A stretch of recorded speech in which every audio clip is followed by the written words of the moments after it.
Okay, we're going to start our self-portrait projects here. One thing I want to emphasize,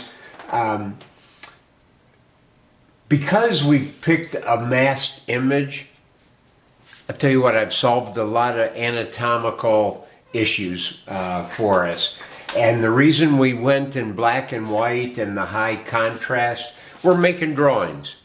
This is the portrait is just the vehicle to make a drawing, and it happens to reflect something kind of unusual, different about our time. But you see lots of, and all the portraits are somewhat similar, lots of dark, indistinct areas, lots of light wall, the shadow using up a lot, and then again the mask using up a lot of detail. Tougher detail for making an accurate portrait. You know what? I've quartered this sheet.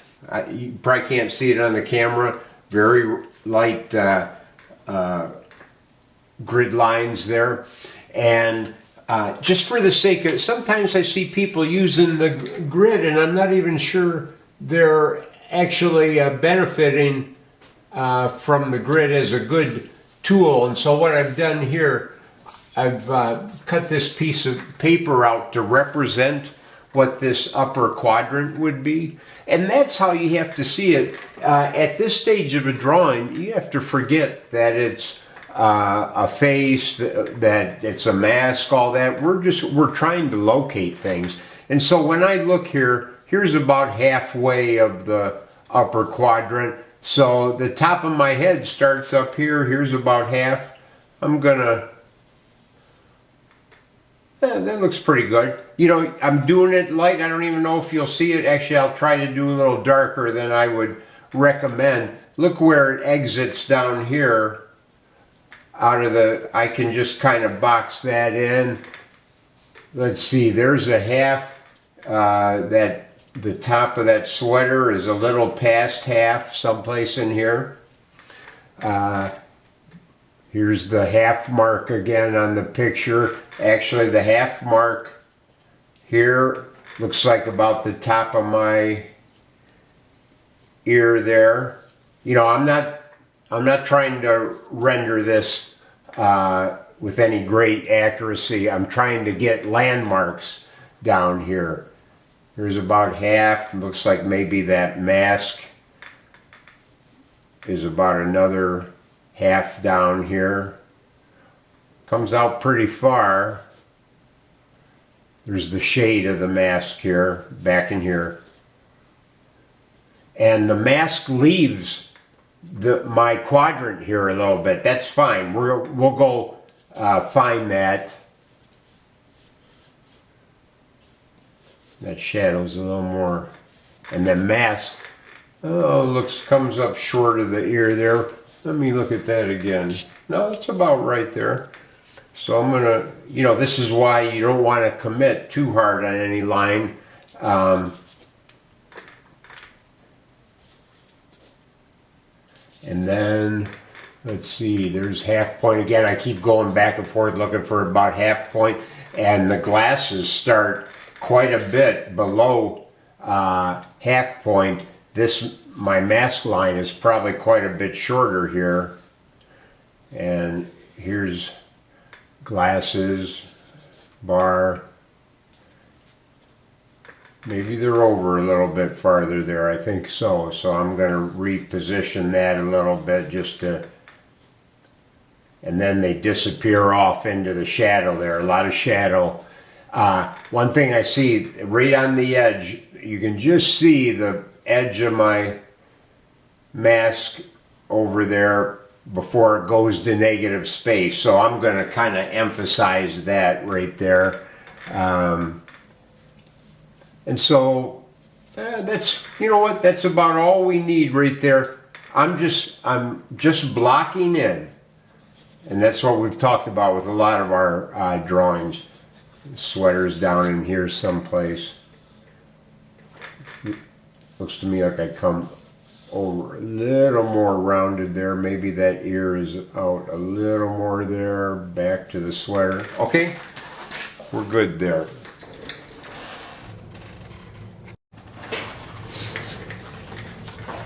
So now I'm going to head to this other quadrant. You know, we're not blocking. I'm not recommending blocking. I'm just trying to demonstrate how you need to use your if you're going to bother gridding anything in. I wouldn't do 1-inch grid, anything like that. A quadrant. If yours is elongated and you want to put one more set of grid squares there, fine. This is 18 by 18, and I taped 1 inch in. You know, we're going to do mixed media on this, and just for the sake of having a clean edge out here, let's mask that. So if you're using a full 18 by 24 sheet, you'll actually be 16 inches in here by 22 length or width, depending on the orientation of your paper.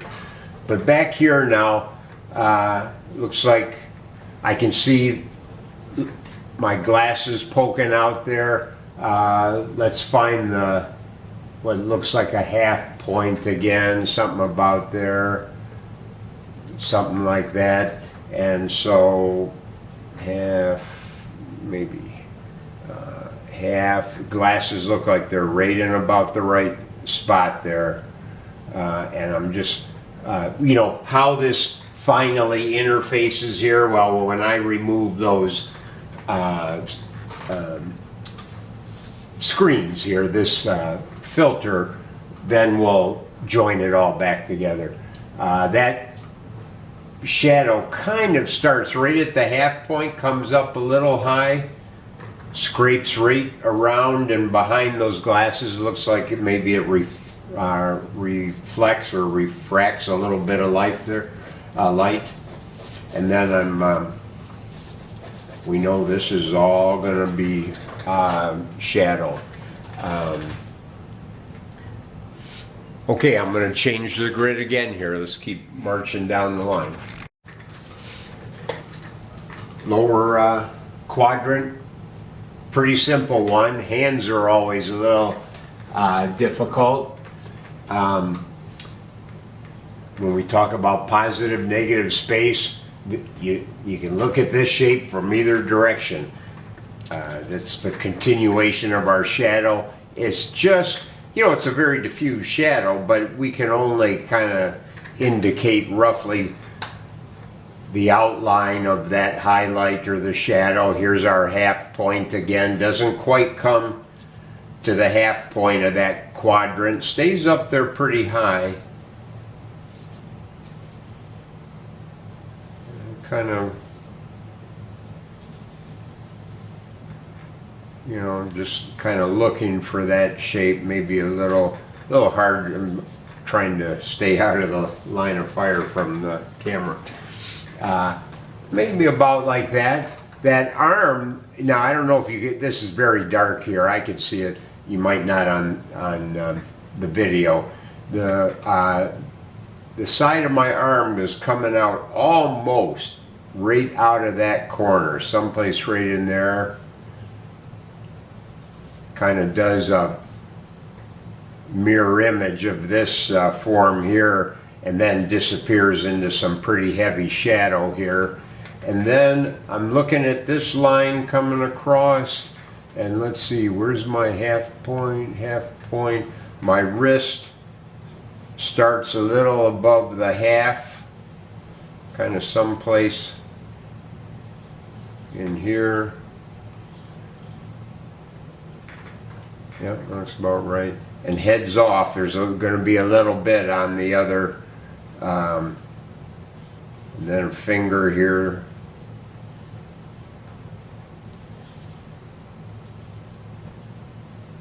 Another finger there, kind of in really hard shadow here, so I'm not going to fuss with those too much at this point. Looks like that part of that shadow comes out here even farther, and then I can just barely see the top of the chair comes almost exactly to the half point that I'm resting my arm on there.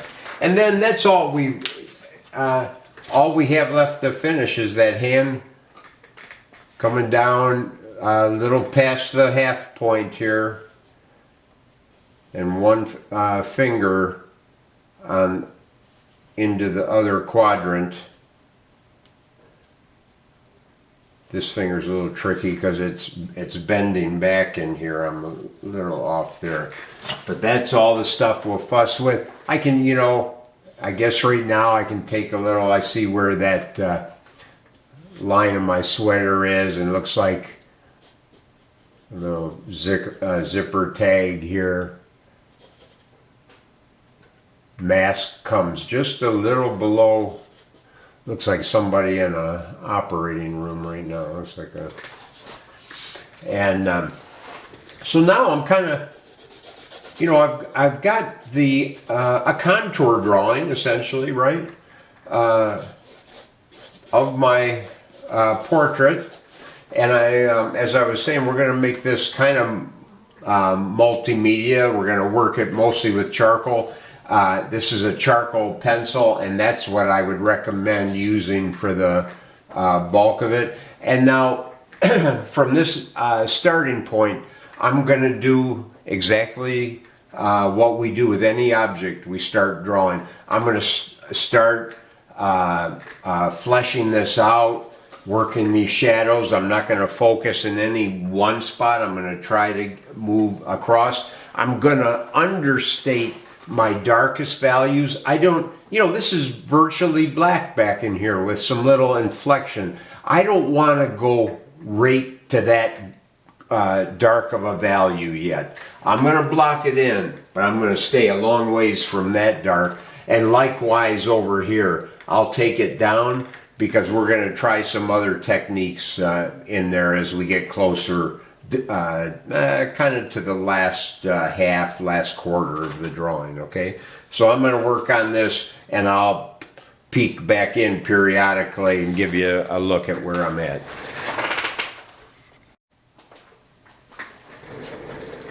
Okay, been fussing for a little bit here. Went from, you know, my same original outlines are back there. You can see on the edge of that shadow is the original contour.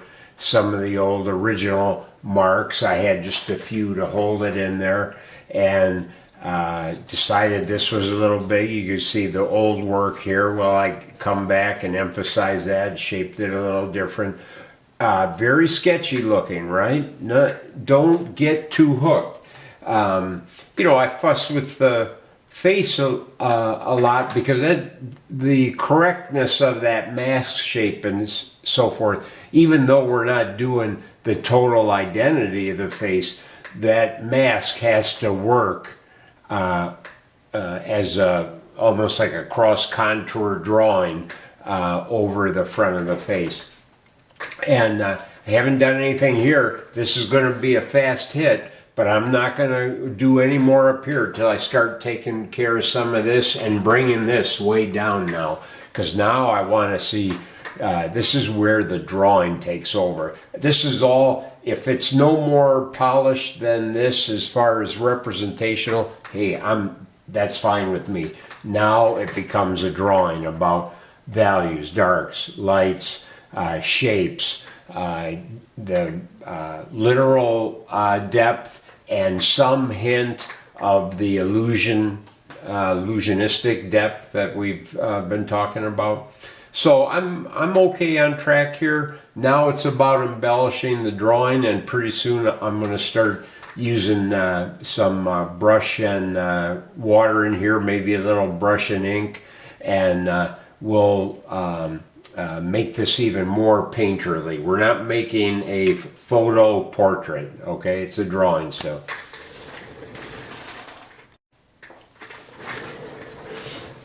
You know, here's one way to block this in quickly, and even, you probably can't see it, there's still even some variation in the values, but on balance, they're all located in the really dark end of the value scale. And so this is just our block charcoal, stick charcoal, and I'm not leaning into it real heavy. It's kind of laying on top. I need a lot of material in there, but again, go a little easy on it, and then take some paper towel and block that whole area in, and then you'll go back, revisit it to get it down to the final value you want. But right now, we're trying to move the whole drawing ahead, kind of same pace. I want to see the mass of this area for the drawing, how this whole territory is occupied. Hand still needs work, but I'm just working. I'm not slowing down for that detail. We'll look at it a little bit late, and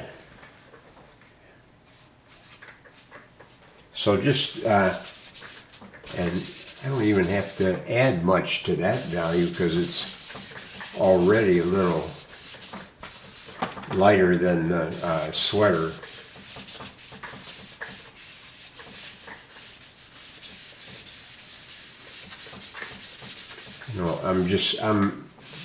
I'm close to activating every piece of the drawing at this point. I haven't touched too much up here. That's I'll probably get over there a little bit. I don't like seeing it totally raw like that, but it's the lightest area except for the mask right there and there. Even that's a little lower value. I don't have to worry about bringing that down a little bit. It helps the shadow read. Okay, and then now I'm going to enrich this a little more, pay a little more attention to the shadow, and then we'll probably be ready to start trying a little bit of ink and water on here. So now I'm working these areas up right over that the smeared stick charcoal, and now I want more mark making. I don't want it just to be totally smeared surface in there. That's kind of, it's a shorthand and you can get it done fast, and I like filling in that value quickly, but in the final part of the drawing, I'm going to want some mark making up on top there. And I don't know if you're seeing there, but I can see shadows even across that dark sweater. And so I'm just scribbling, cross-hatching, cross-contouring across here, building up value. There's no fine modeling here. And a lot of your pictures, some of them are complex, and we'll have to decide how much to chase designs on t-shirts and so forth. But we want the core light and dark. It's a drawing first. We'll decide what amount of detail you need. Look, on the one hand, the face here feels kind of modeled, like it's already working. This is all in kind of similar highlight. Maybe this skin is just a little not quite as bright as the mask, and I can bring that down just with a little smearing. But look at this value jump from the wall to the shadow on the forehead. That's a big jump. And so for the kind of the weird high contrast drama of the photo, if I don't capture some of that, I'm kind of missing a little bit of the story there. So, I want to approximate that. It doesn't need to be on the money, and that shadow even continues down right through the glasses and the eye socket there. So enriching it, bringing it down a little, again, that contrast at the crown of the head there. And then still look how, even though it's lighter than this, that shadow needs a lot of work yet. So I'm coming back over. And look, with the pencil, you can really make quick tracks here. And I'm not coloring. I'm just using cross-hatching it will be sketchy, and I can refine it to whatever level I want by just continuing to chase it. But look how fast that goes. So don't find yourself doing, you know, that kind of business. It's just get it blocked in. You can use a little combination of your stick. I'm just trying to avoid, on this watercolor paper, there's a very distinct texture. I just don't want the whole drawing just to look like that watercolor paper. So I need some of this, and I can come back at it in all directions here. And I just keep working at it till I get to the value I want. I'm not actually rendering anything. I'm building a mass, strictly a shape of a certain value. And I don't like it to look too directional. You know, I don't want it to always show my hand that much. I want a less directional mark making. So I'm going to keep taking that down here a little bit, but we're closing in. So now we're getting ready to march on to the next step of this. We're going to start introducing some water and wet media, maybe a little bit of ink solution. We can judge that piece by piece as we go. You know, I could consider this a pretty complete sketch already. It's got enough value changes around. You notice how I have a lot of mark making. This isn't an academic drawing, but what I would like to do is enrichen it, make it a little more interesting. I'm not chasing any more detail really at this point. In fact, I might sacrifice some detail for the formal elements of this drawing, going after richer darks, richer here, maybe a better gradation across the top of this image. I'm not tied to the photo, it's still my guide. And at this point, you know, I'm able still to do some erasing if I want. Like I see there's a little highlight here towards the back of this shadow and the front of the forehead. I can pull some of that out just to increase that highlight. You can still erase quite a bit. It might leave some ghost images back here. That's just what it's going to be. But you can see I can introduce some mark making here if I want to with the eraser. It's a little lighter in here. I would like to accentuate that. I don't want to erase this whole area. That's just smeared charcoal in there, and it's has a little highlight just inside that. My shadow's kind of strange. They look like E.T. or something. Shadows are peculiar. I'm not going to correct it to make it look any more human. Maybe E.T. is the right shadow for me there. But now let's start. Now you'll probably work flatter on this, and you'll be able to move some of this charcoal on here. You want to wade in carefully though. Be careful with the amount of water. Laying it flat or on your boards with a slight incline would work. For the sake of being able to demonstrate this, I have to go in on this easel, which is still very doable. I don't know how well you're seeing it there. What I'm doing is killing a little bit of the texture in the paper. I'm not even going in that heavy with the water yet. I've got a little shadow inside those glasses. I can catch that little highlight in there. Add a little more water here. Keep a rag handy in case it starts getting too fluid on you. You can always dampen it up and peel away some of that moisture. Again, you'll probably be working a little flatter. You can work a little wetter. Now I'm getting a little more solid of a shadow here. I can still do some interesting mark making even with my brush because I'm moving the particulate of that charcoal. It's kind of a nice diffused shadow out there. I might have to come and address that with a little different mixture here because that's a very light little halo around there.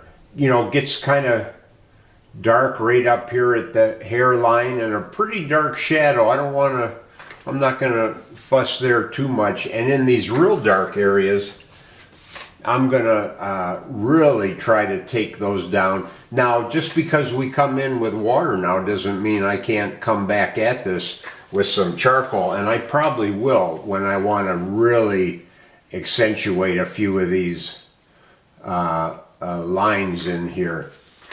Doesn't mean to go over every element of this with the water.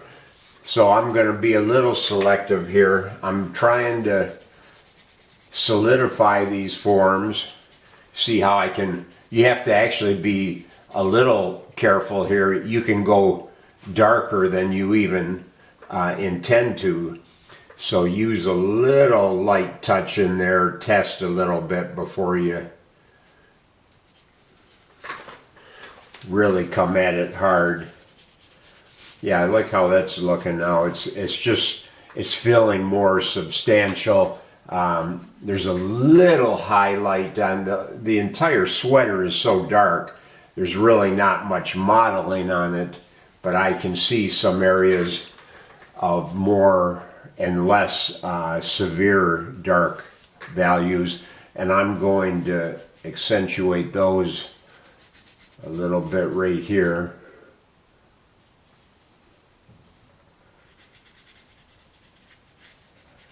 So I'm going to fuss with this a little bit, and we'll come back and check progress here.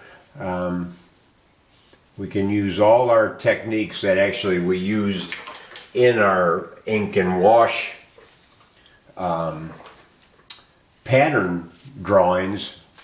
I remember the little test swatch we did of wet into wet. In fact, maybe that's what I'll do in the next segment here. I'd like to get a little darker, not dark, but darker wash in here.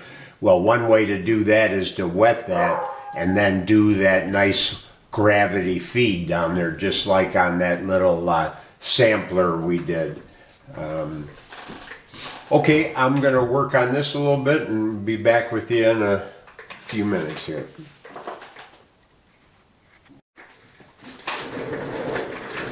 I've got a little mix of ink here, full ink, maybe about 50-50. This is very diluted. I might need more than that. I wanted to darken this little area. You can see I've been working it down now a little bit. It's still kind of damp in here. Now I can work over that with some of the charcoal, but the paper gets a little sensitive. This is a good time to let these damp areas where I've been smearing charcoal to kind of set up. But I did use my charcoal stick a little bit, and you'll see even when it's wet here, you know, I can still mark on there pretty readily. So any place that I really want a good, really rich area, sometimes the dampness will actually lend itself to that. But right now, just like I say, we always want to keep the entire drawing moving a little bit. This is just clear, slightly dirty water up here. And I want to make that more than just damp. I want it fairly wet, but I'm not, I don't want to see water running down, so you got to use a little care there. And it's okay if I come down into there. Now I'm going to try, I don't know, I'm going to try a this middle ink. And remember how we did the gravity feed there? I'm just chasing that down. I don't want a distinct ending point to it.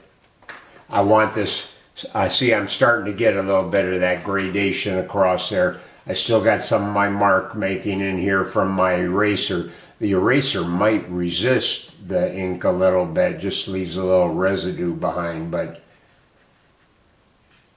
that's not bad. But I'd like to come a little darker. I would like to build in a little gradation, maybe even stronger than what. So I'm going to go with a little bit of full strength ink. Let me grab my towel here and chase that down with a little bit of clear water. Again, I'm just kind of letting the gravity work for me, and the little bit of brush stroke in here, if you just let the gravity work a little bit, it'll kind of resolve a lot of that for you. I said there's a little haze of a shadow around there. I'm going to take some of my medium wash ink. That looks pretty good. It's got just about, it's almost like a slight little double shadow in there. Likewise here at the bottom.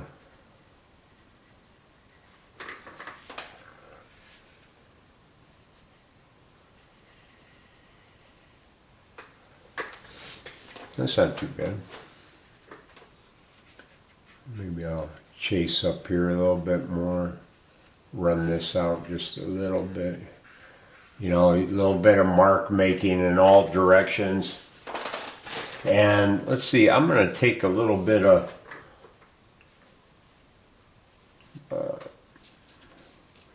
pretty dark ink mix here, and I'm just going to chase along some of these very dark areas. So what I'm doing is mixing into the charcoal, but also applying a little bit of a darker ink there.